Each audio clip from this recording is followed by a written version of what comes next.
Okay, today we are going to be talking about fascism, or nationalism, or jihadism, or Zionism, or communism, racism, anything that involves an ism and is partaken by an ist, but to sort of gather it all these isms into one box, even though they're all very separate and very different.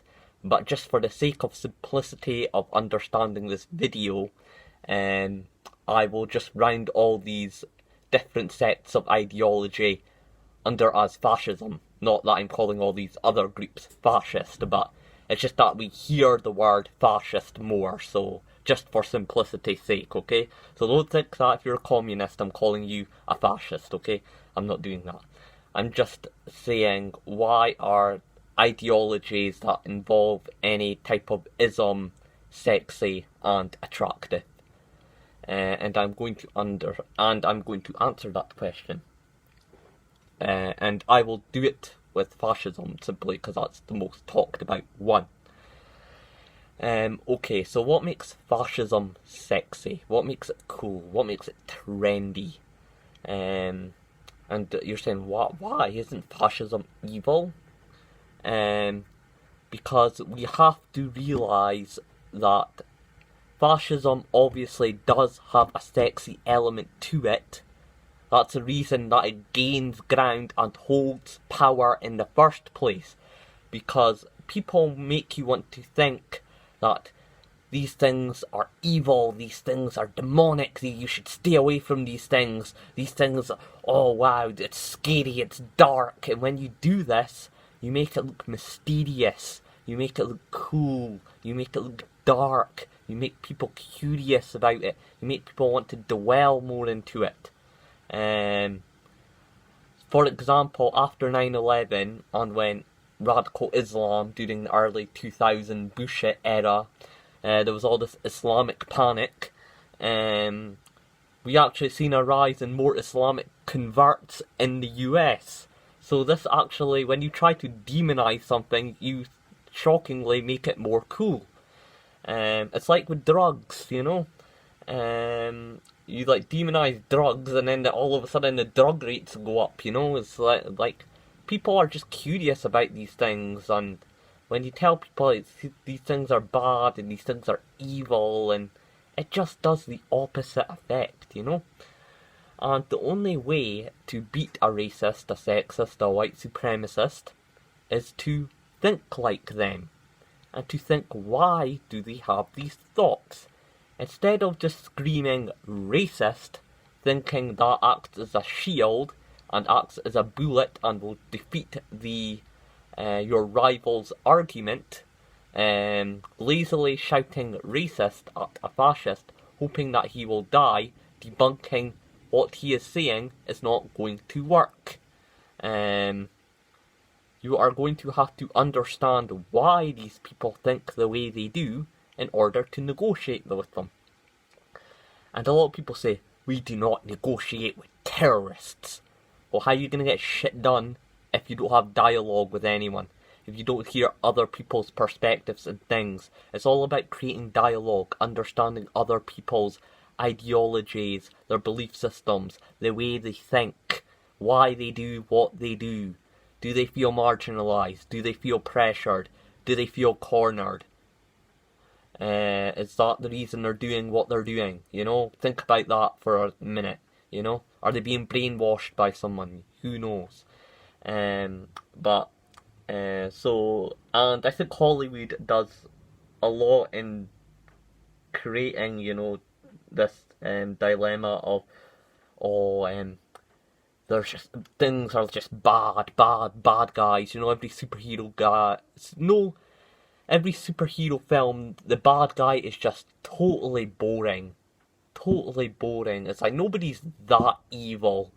And you look at people like Darth Vader and you're like, well, if he's so evil, why is he gaining a following anyway? He obviously, like, you know, spouted an ideology that people took inspiration in, and that's the reason he gained a following in the first place.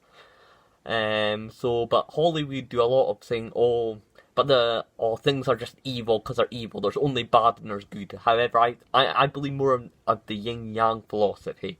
There's good. There's bad. There's the bad and good, and the good and bad. Okay? And obviously, with fascism, of course, if you were a young European, blonde-haired, blue-eyed kid in the 40s, and you were hearing all of Hitler's speeches during a time where Germany was marginalised into signing the Treaty of Versailles. And of course, if you hear that there is something bigger than you, that the world has meaning, there's something more bigger than you, more powerful for you, powerful than you collectively, and it is your individuality that makes up that collectivity. Of course that's going to be seducing. Of course that's going to empower you. Of course you're going to embrace that. Of course that's going to make you feel cool. Of course that's going to make you feel sexy. Of course it's going to make you follow those tribalistic leanings on things. And that's why white supremacists, when you're told that you are the greatest thing on earth and everyone is below you, of course because everybody has an inflated ego and everybody is egocentric and everybody loves it when you tap into their ego. So when you're told that your ego is superior than everybody else's ego, of course it's flattering, of course it's seducing, and of course it leads into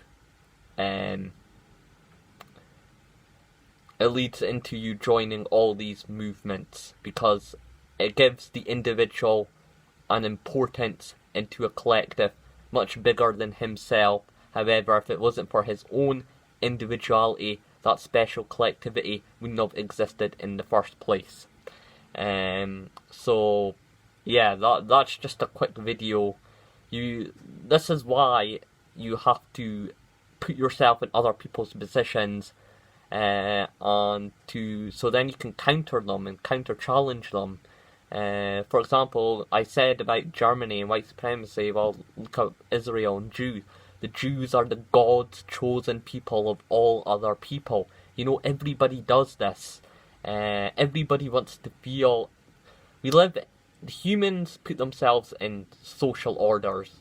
The caste system literally does exist. The social dynamics of the food web. Everybody wants to be at the top. Nobody wants to be at the bottom.